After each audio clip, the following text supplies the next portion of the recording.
Tabah wallahu a'lam bishawab, memang sudah pembuktian kecintaan Allah kepada umat Islam, perhormatan Allah kepada manusia secara umum,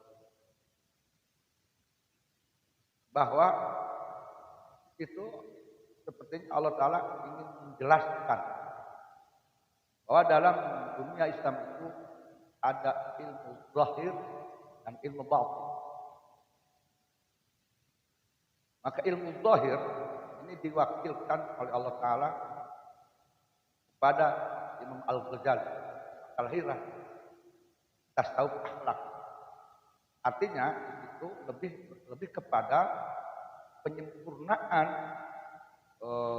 kaifiyah ibadah-ibadah, wabil khusus dalam syariah, dalam sholat, akhlak dalam sholat, akhlak pada Allah, wabil khusus dalam sholat.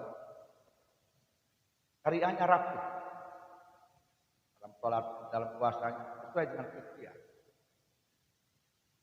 Begitu juga dalam adab, sifatnya muamalah, luminanas. Itu mewakili ilmu zahir. Penyempurnaan ilmu zahir itu akhlak. Akhlak kepada Allah khususnya dalam ubudiyah, dalam sholat, dalam zikir, akhlak pada muamalah manusia dalam adab, tata krama. Pada guru bagaimana, kepada ulama bagaimana. Tetapi pun dalam Islam dikenal ada ilmu batin. Insya Allah dalam ini diwakili oleh sufi yang sifatnya itu penjelasan dari batinnya, ilmu batin, siratan dari semua akhlak dan semua ilmu batin, maka diwakili oleh Syekh Ibnu Arabi. Itu lebih mutabah Syekh Muhyiddin Ibnu Arabi dalam pandangan filsafat, bukan hanya berdasarkan kajian kitab dasar kitab kuning, tetapi memang lebih banyak Syekh Muhyiddin Ibnu Arabi itu dari ilham. Kenapa? Karena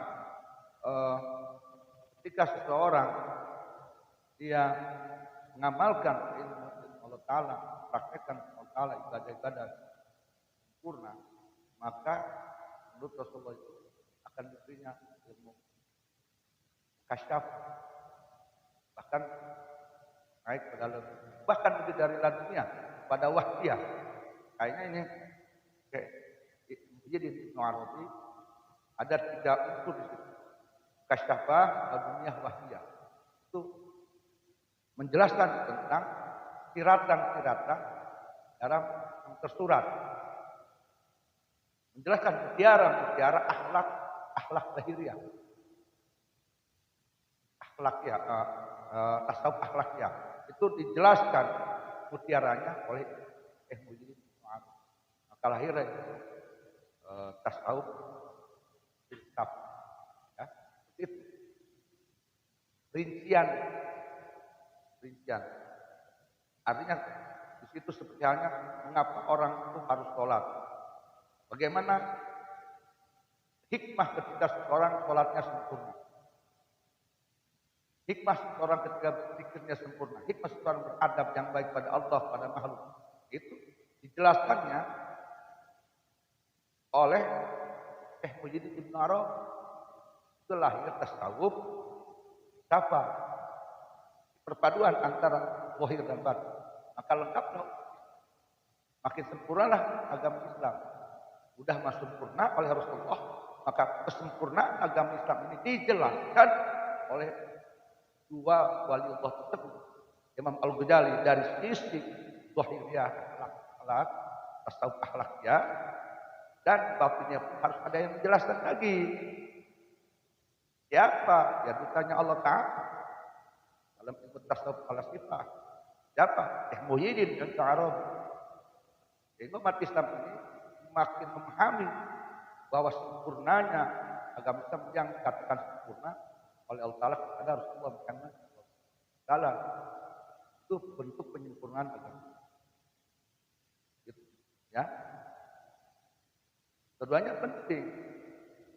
Maka zaman sekarang seyogyanya umat Islam itu mempraktekkan tasawuf akhlakiahnya Imam Al-Ghazali dengan dasar Ihya Ulumuddinnya pun dalam batiniahnya, dalam penyempurnaan ruhaniyahnya, penyempurnaan pemikirannya, penyempurnaan kemakrifatannya itu dia harus mendalami tasawuf filsafatnya Syekh Muhyiddin Ibn Arabi. Ketika seseorang bisa mengamalkan dua ilmu dari dua wali Allah tersebut, maka dia akan menjadi hadir sosok yang menjadi Islam reform Islam zaman sekarang. Di situ nanti akan terasa oleh umat bagaimana indahnya agama. Orang awam bisa melihat bagaimana indahnya agama Islam karena adanya tasawuf akhlakiyahnya Imam Al-Ghazali. Para ilmuwan, para tolim akan lebih merasakan keyakinan tentang Allah Ta'ala ketika dia mempelajari bagaimana luasnya, indahnya ilmu agama Islam dalam sifat batinnya, yaitu dalam akhlak kita. Ketika mempelajari tasawufnya Ibnu Arabi, maka perpaduan antara keindahan zahir dan batin akan tampak di wajah di wujud macam yang mempraktikkan. Sehingga Islam itu jadi terbukti dan rahmatan lil alamin. Penguatannya pada rahmatan lil alamin. Karena ketika seseorang bertasawuf, lahiriahnya bertasawuf, batinnya bertasawuf, maka dia lahir dari menjadi orang yang mutakin, takwa fi sirri wa alani. Itu maksudnya. Jadi alat untuk takwa fi sirri wa alani. Maka Allah ciptakan dua ulama, dua wali, wakili agama Islam, meluaskan agama Islam, akan menyebarkan lebih orang memahami itu tadi takwa fi sirri wa alani. Takwa fi sirri itu dengan tasawufnya Syekh Muhyiddin Ibn Arabi, takwa alani dengan tasawufnya Imam Al-Ghazali. Maka zaman sekarang umat Islam kalau memang dia cinta pada agama sendiri, kenallah agama sendiri, Mengenal yang mana? Kenal dohirnya, kenal batin, ilmu dohirnya, ilmu batin. Kenal pula tasawuf akhlakiyahnya, kenal pula tasawuf filsafatnya. Agar dia bisa menjadi seorang muslim yang menjadi rahmatan lil alamin, yang bisa hadir dimanapun, yang bermanfaat. Sehingga Islam itu bisa diterima oleh seluruh halayak, bahkan oleh umat muslim